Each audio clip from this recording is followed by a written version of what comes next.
Hi friends, welcome to my channel. Today evening snacks recipe tea கடை கஜ்டா. வாங்க எப்படி செய்யறதுன்னு பார்க்கலாம்.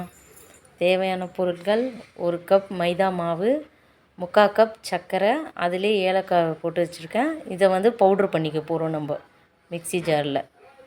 சர்க்கரையை பவுட்ரு ஆக்கியாச்சு. இது கூட 2 முட்டை எடுத்திருக்கேன், அதையும் சேர்த்து மிக்ஸ் பண்ணிக்க போகிறோம்.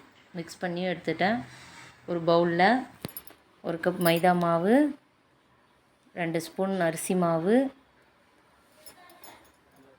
4 ஸ்பூன் ரவை,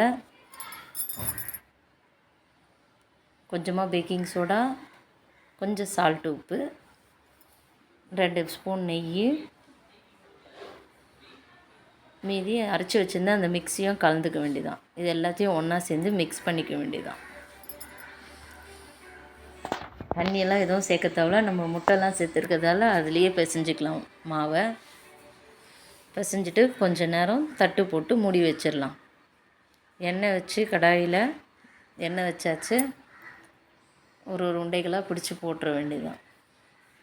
நம்ம பிடிச்சி போட்டு உருண்டை பிடிச்சி போட்ட உடனே அது திருப்பி போட்டோம்னா நம்மளுக்கு அந்த கஜராலாம் வெடித்து வரதை பார்க்கலாம். ப்ரௌன் கலர் வந்துட வேணா எடுத்துட வேண்டியது தான். இதோ நம்ம டீ கடை கஜடா ரெடி. Bye friends.